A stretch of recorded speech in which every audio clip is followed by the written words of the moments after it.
Car దిగినప్పటి నుండి జ్యోతి ముఖం ముడుచుకోవడం చూసి రంగయ్య మెల్లగా కొడుకునడిగాడు. ఒరే విజయ్, మీ ఆవిడ మొహం అలా ఉందేంటి? రావాలని లేదా? విజయ్ నిజం దాస్తూ తడబడుతూ సమాధానం చెప్పాడు. అదేం లేదు నాన్న, జర్నీ వల్ల అలసటగా ఉంది అంతే. జ్యోతి తన బ్యాగ్ పట్టుకొని చిరాకుగా విజయ్ చెవిలో గొనిగింది. విజయ్ విజయ్ ఇంకా ఎంతసేపు ఇక్కడ? రేపు మార్నింగే వెళ్ళిపోదాం ప్లీజ్. విజయ్ బతిమాలుతున్నట్టుగా భార్య వైపు చూశాడు. జ్యోతి, అప్పుడే అలా? కనీసం 2 రోజులు ఉండాలి కదా. రామలక్ష్మి హారతి పట్టడానికి సిద్ధమవుతూ ప్రేమగా పిలిచింది. రామ్మా, కోడలా, లోపలికి రా, నీకోసం పిండి వంటలు చేశాను. జ్యోతి లోపలికి అడుగు పెట్టకుండా చుట్టూ అయిష్టంగా చూస్తూ అడిగింది. అత్తయ్య, నాకు ఆయిల్ ఫుడ్ అస్సలు పడదు. ఇక్కడ ఎయిర్ ప్యూరిఫైయర్ ఉందా? రామలక్ష్మి అర్థం కాక తెల్లముఖం వేసింది. అదేంటమ్మా, మన పెరటి గాలి కంటే స్వచ్ఛమైనది ఇంకేముంటుంది? జ్యోతి తన డ్రెస్ ని విదిల్చుకుంటూ విజయ్ వైపు కోపంగా చూసింది. అయినా ఈ దుమ్మేంటి? నా వైట్ డ్రెస్ పాడైపోతోంది. రంగయ్య కోడలిని సంతోషపెట్టాలని తాను చేసిన త్యాగాన్ని గుర్తు చేశాడు. అమ్మాయి గారు, మావయ్యని మర్చిపోయారా? ఆ పొగాకు కూడా మానేశా నీకోసమే. జ్యోతి ఫోన్ ఎత్తి పట్టుకుని నెట్వర్క్ కోసం అటూ ఇటూ నడుస్తోంది. గుడ్ మావయ్య, కానిక్కడ సిగ్నల్ కూడా సరిగ్గా లేదు. నేనసలు ఎలా ఉండాలి? విజయ్ తన తండ్రి ఆశీస్సులను చూపిస్తూ నచ్చజెప్పాడు. జ్యోతి, ఒక్కరోజు అడ్జస్ట్ అవ్వు. నాన్న ఎంత ఆశగా ఎదురుచూశారో చూడు. జ్యోతి తన అసహనాన్ని దాచుకోకుండా నేరుగా చెప్పేసింది. నీ బలవంతం వల్ల వచ్చాను విజయ్, లేకపోతే నీ పాటికి నేను మాల్లో ఉండేదాన్ని. రామలక్ష్మి ఎలాగైనా కోడలిని ఒప్పించాలని ప్రయత్నించింది. కోడలా, పక్కన పల్లెలో జాతర జరుగుతోంది, వెళ్దామా? జ్యోతి వెంటనే ఆ ప్రతిపాదనను తిరస్కరించింది. జాతర? ఆ రద్దీను నేను ఉండలేనత్తయ్య, నాకు తలనొప్పొస్తుంది. రంగయ్య ఆశగా కోడలి వైపు చూశాడు. పోనీ పొలం దగ్గరికి వెళ్లి సరదాగా గడుపుదామా తల్లి? జ్యోతి ముక్కు మూసుకుంటూ అసహ్యంగా ముఖం పెట్టింది. నో వే, అక్కడ మట్టి బురద, నా వల్ల కాదు. విజయ్ భార్యకు తక్కువ గొంతుతో హెచ్చరిక లాంటి విన్నపం చేశాడు. జ్యోతి ప్లీజ్, అందరూ నిన్నే చూస్తున్నారు, కాస్త నవ్వు. జ్యోతి మొండిగా అరుగు మీద కూర్చుంది.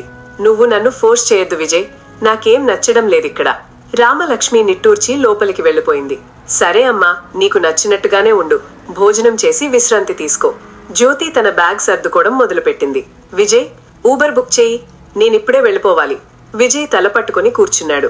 ఇక్కడ ఊబర్ రాదు జ్యోతి, ఇది పల్లెటూరు. జ్యోతి కళ్ళలో నీళ్లు తిరుగుతుండగా విజయ్ని నిందించింది.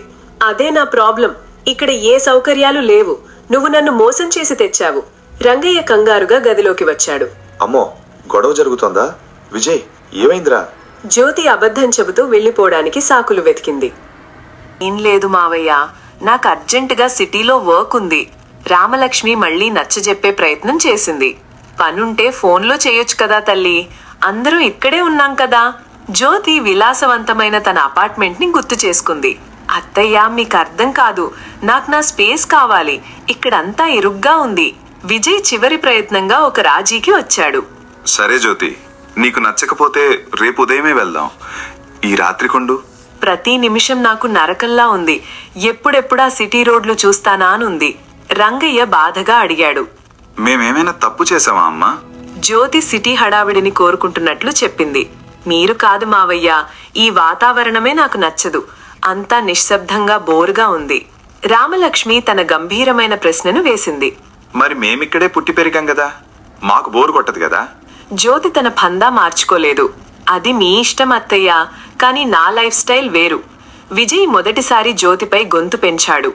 జ్యోతి, చాలి కాపు, నాన్న మనసు కష్టపడుతోంది. జ్యోతి ఆశ్చర్యంగా విజయ్ వైపు చూసింది. నువ్వు నన్ను అరిచావు, కేవలం వీళ్ల కోసం నన్ను తిడుతున్నావా?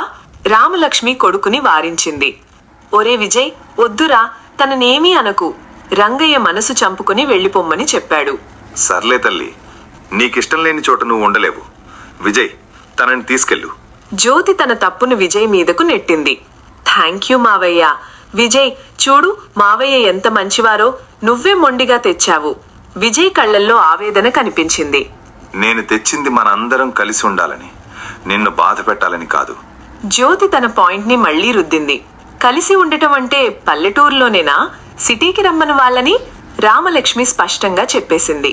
మేం పట్నంలో ఉండలేం తల్లి, మా ప్రాణం ఈ మట్టిలోనే ఉంది. జ్యోతి తన బ్యాగ్ సర్దుకుని బయటకు నడిచింది. సరే. సరే, మీ ప్రాణం ఎక్కడ, నా ప్రాణం అక్కడ. ఎవరి దారి వారిదే. విజయ్ ఊహించని నిర్ణయం తీసుకున్నాడు. నేనిక్కడే ఉంటాను జ్యోతి, నువ్వు వెళ్ళు. జ్యోతి షాక్ తిని ఆగిపోయింది. వాట్? నన్ను వదిలేసి ఇక్కడుంటావా? విజయ్ నిశ్చయంగా చెప్పాడు. అమ్మా నాన్నల్ని ఇలా ఒంటరిగా వదల్లేను, నువ్వు వెళ్ళు.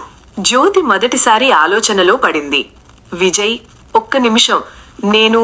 జ్యోతి మనసులో ఏదో తెలియని సంఘర్షణ మొదలైంది. విజయ్ని వదిలి వెళ్లలేక ఆగిపోయింది. కన్నీళ్లతో రంగయ్య అడుగుతుండగా, మళ్ళీ ఎప్పుడు వస్తావల్లా? ఎంత ప్రశాంతంగా ఉందో ఇక్కడ. ఎవరి ఆరడీ లేదు. కానీ ఎక్కడో చిన్న వెలితి. విజయ్ ఇక్కడుంటే బావుండేది. నాకేం కర్మ అక్కడ ఆ పల్లెటూరిలో అత్తగారి సాధింపులు భరించడానికి. నా ఉద్యోగం, నా స్వేచ్ఛ నాకు ముఖ్యం. విజయ్ నన్ను అర్థం చేసుకోవాలి. ఒకసారి ఫోన్ చేద్దామా? వద్దు, తనే చేస్తాడులే. చూసావారా విజయ్, ఆ పట్నం పిల్ల పొగరు నిన్ను వదిలేసి ఎలా వెళ్ళిపోయిందో? కొడుకు ముఖం చూసి బాధపడుతూ, కోడలిపై కోపంతో. అమ్మా, దయచేసి ఇప్పుడు ఆ మాటలు ఆపుతావా? నాకు ప్రశాంతత కావాలి. నేనెందుకు ఆపుతాన్రా? ఆ మహారాణికి ఈ పల్లెటూరు ఎందుకు నచ్చుతుంది? తనకు పట్నంలో ఉద్యోగం ఉంది కదమ్మా, ఇక్కడ ఎలా ఉంటుంది? ఉద్యోగం ఒక్కటేనా? మొగుడు సంసారం అక్కర్లేదా దానికి? జ్యోతికి మన పద్ధతులు అలవాటు లేవు. దానికి సమయం కావాలి. సమయం ఇచ్చే కొద్దీ అది మన నెత్తికెక్కుతుందిరా. అమ్మా, నేనిప్పుడు ఏమీ మాట్లాడే స్థితిలో లేను. నన్ను వదిలే. అలాగే ఏడు, దాని వెనకాలే వెళ్ళి పట్నంలో పడి ఉండు. నా బతుకు ఇటు నీకు అటు దానికి మధ్య నలిగిపోతుంది. ఫోన్ మోగగానే ఆత్రంగా తీసి నెమ్మదిగా అడుగుతూ, హలో, ఎలా ఉన్నావు విజయ్? వెటకారంగా మరియు గుండెకోతతో. ఎలా ఉన్నానో నీకు నిజంగా తెలుసుకోవాలనుందా జ్యోతి? కొద్దిగా కోపంగా మారుతూ, ఎందుకు విజయ్ ప్రతిదానికి దెప్పపుడు మాటలు మాట్లాడతావు? ఆవేదనతో గొంతు వణుకుతూ. మరేం చేయమంటావు? నన్ను అమ్మని వదిలేసి వెళ్ళిపోయావు. తన బాధను వ్యక్తపరుస్తూ స్పష్టంగా, నేను నిన్ను వదిలేయలేదు. ఆ నరకంలో నేనుండలేక వచ్చేశాను. నరకమా? నా ఇల్లు నీకు నరకంలాగా కనబడిందా? ఏడుపొస్తున్నా ఆపుకుంటూ కరాఖండిగా, మీ అమ్మగారి సాధింపులు నా వల్ల కాదు. నా ఉనికికే అక్కడ విలువ లేదు. ప్రాధేయపడుతూ అర్థం చేసుకోవాలని కోరుతూ. అమ్మ పల్లెటూరి మనిషి, ఏవో రెండు మాటలు అంటుంది, సర్దుకోపోలేవా? కన్నీళ్లు రాలుస్తూనే గట్టిగా, ఎంతకాలం సర్దుకోపోవాలి? నాకంటూ ఒక ఆత్మాభిమానం ఉంది విజయ్. నిరాశగా బాధతో అడుగుతూ. అంటే నీకు ఆత్మాభిమానం, ఉద్యోగం మాత్రమే కావాలి, నేను వద్దా? నేను అలా అనలేదు విజయ్. నువ్వు నాతో పాటు పట్నం వచ్చేయచ్చు కదా. అమ్మని ఒంటరిగా వదిలేసి రావడం నా వల్ల కాదు జ్యోతి. అయితే మీ అమ్మతోనే ఉండు. నన్ను నా దారిన వదిలే. జ్యోతి, దయచేసి అర్థం చేసుకో, నేను చెప్పేది విను. కోపంగా ఫోన్ కట్ చేస్తూ పక్కన పారేస్తూ, నాకేం వినాలని లేదు, నేనిక మాట్లాడను. వెనక నుండి వచ్చి అనుమానంగా అడుగుతూ, ఎవరితో రా మాట్లాడుతున్నావు? ఆ మహారాణితోనేనా? అవునమ్మా, కానీ తనిప్పట్లో వచ్చేలా లేదు.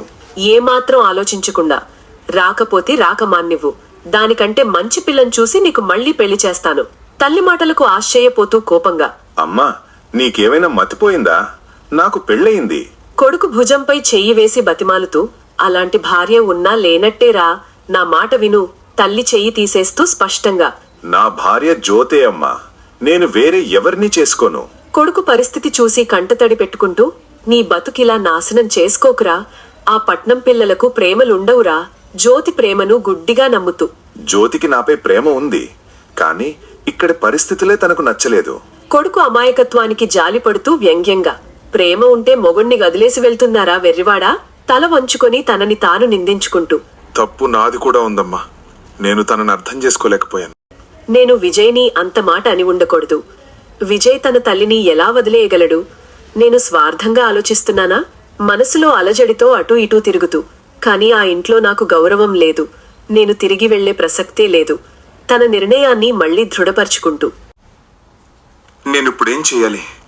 జ్యోతిని వదులుకోలేను, అలాగని అమ్మని బాధ పెట్టలేను.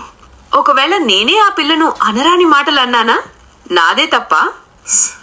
మళ్ళీ నేనే తనతో మాట్లాడతాను. మా మధ్య ఈ దూరం ఇంకా పెరగకూడదు. అతనెవరిని ఎంచుకుంటాడు? అమ్మనా లేక భార్యనా? ఎవరైనా ఒకరు రాజీ పడతారా?